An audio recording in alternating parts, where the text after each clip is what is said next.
Достар, сіздермен Айткүл Изатова. Бүгін дәл осындай буфет-бачатын жасайтын боламыз.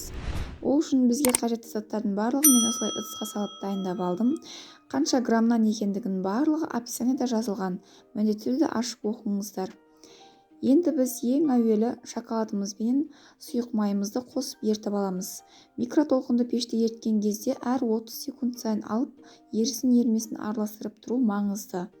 Сонда біздің шоколадтарымыз күйіп кетпейді. Неке осылай әр 30 секунд сайын алып араластырып отырамыз. Ол біздің уже екінші рет салып алғанымыз. Мына үшінші салып алғанда уже біздің шоколадтарымыз ериді. Енді үлкенірек ыдысқа құм шекерімізбен жұмыртқамызды салып миксерлеп аламыз.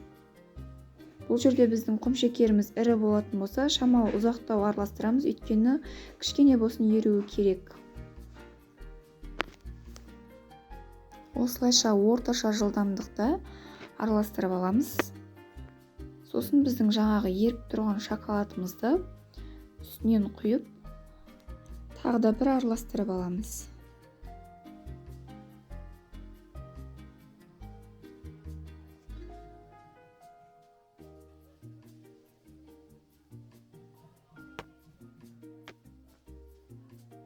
Қатты араластырудың қажеті жоқ, шамалы ғана араласса жетеді.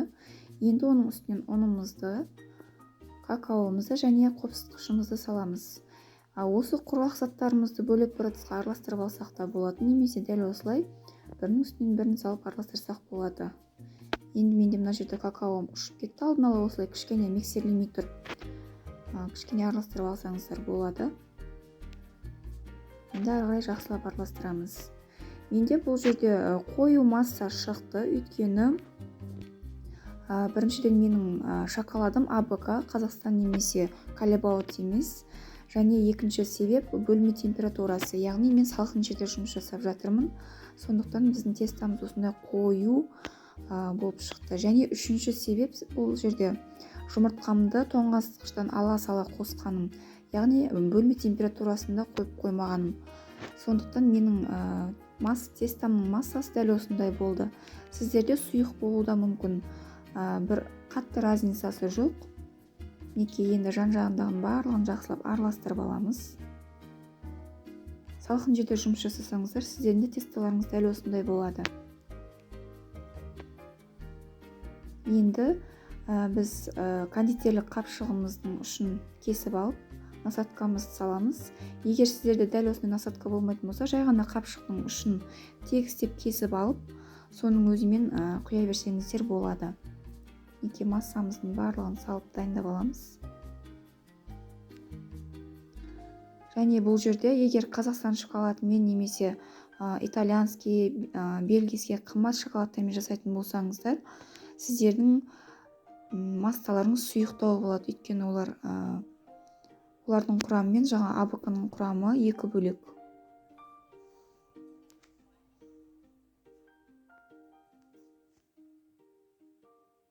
Мен алдын ала пергамент қағазына дәл осылай сызып дайындап алдым. Бұл жерде менде 17 сантиметр диаметрі.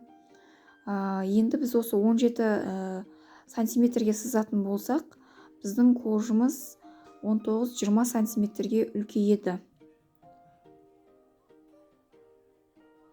Дәл осылай тегістеп жағып аламыз. Домалата сызғаннан кейін бұның үстінен ешқандай шпательмен тегістеудің қажеті жоқ. Піскен кезде өзі беті тегістеліп кетеді.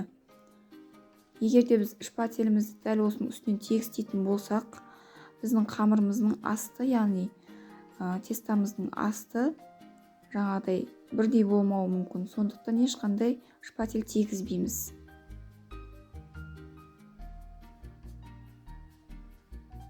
Менде мына жерде өте қалың болып жағылып жатыр. Мен торт қоржға жеткіздім.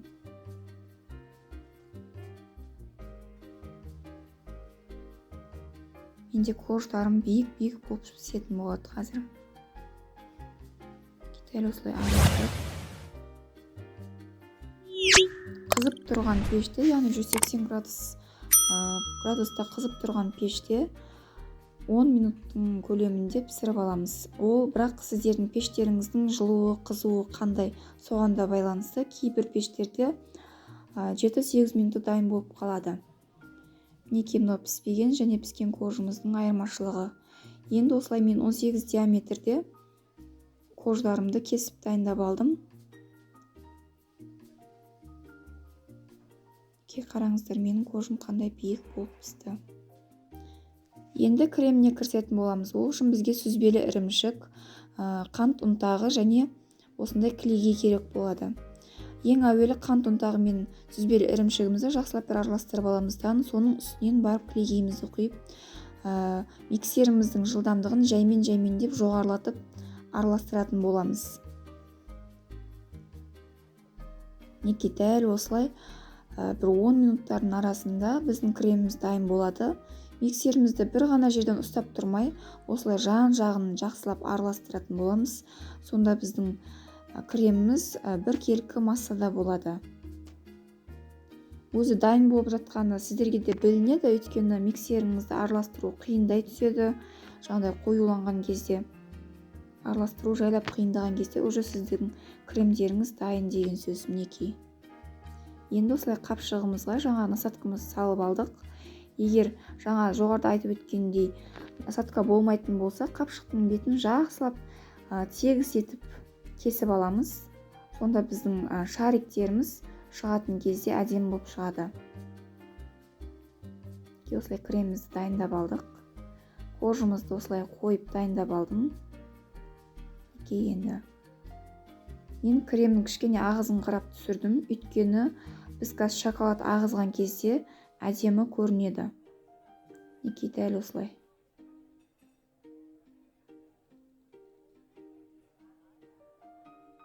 Менің корждарым да биік болды. Егер мысалы сіздердің корждарыңыз жұқа болса, бұлай қатты ағызудың қажеті жоқ. Өйткені корж жұқа болса, жай ғана шамалы шығарсаңыздар, соның өзі жетіп жатады. Мінекей ортасына енді кремді алып, осылай бетін тегістеп аласыздар. Үстінен екінші коржымызды қойып, кішкене басын құраймыз. Енді келесінемізді дәл осылай қайталай береміз. Шариктерді шығарғанда бірден қолдарыңыз үйренбейді. Жаймен-деп істей келе қолдарыңыз үйреніп кететін болады. Егер мен мына жерде кішкене ағызбайтын болсам, менің корждарым қатты көрінеді. Қазір біз шоколад ағызған кезде әдемі болмай қалатын болады. Қалған креміміздің барлығын әдемілеп салып аламыз. Мен бұл жерде 3 коржды ғана жинадым. Бұл жерде менде 1 кило 300 граммдай таза өзінің салмағы 1 кило 300 граммдай шықты. Бетіндегі жаңа жеміс жидектен санамағанда. Дәл осылай. Енді осының шет-шеттерін кішкене басын қарап алу керек. Мына жерде біз ганашымызға сливки мен шоколадты араластырдық. Бұны да дәл сондай әр 30 секунд сайын алып араластырып тұрамыз. Бұны 2 рет салып алсаңыздар жеткілікті. Енді осылай ортасынан құйып, қасықтың көмегімен жан-жағына ағызамыз. Бір ағызған жеткіліксіз болып жатса, тағы да үстінен ағызасыздар. Өйткені мынау сияқты шоколадымыз кремімізге тимей қалуы мүмкін. Коржымызды жаппай. Корждарыңыз биік болып тұрса, осындай 2 рет құйып алсаңыздар жетіп жатады. Және мен мына жерде подложкамды ауыстырдым. Өздеріңіз көріп отқандай шоколадым қатты ағып кетті. Сондықтан мен бұны басқа подложкаға ауыстырдым. Осымен біздің тортымыз дайын. Видеом ұнаса, лайк басып, комментарийға өз пікірлеріңізді жаза кетсеңіздер болады. Және подписка жасап, қоңыраушаны басып қойды ұмытпаңыздар. Астарыңыз дәмді болсын. Міндетті түрде жасап көріңіздер.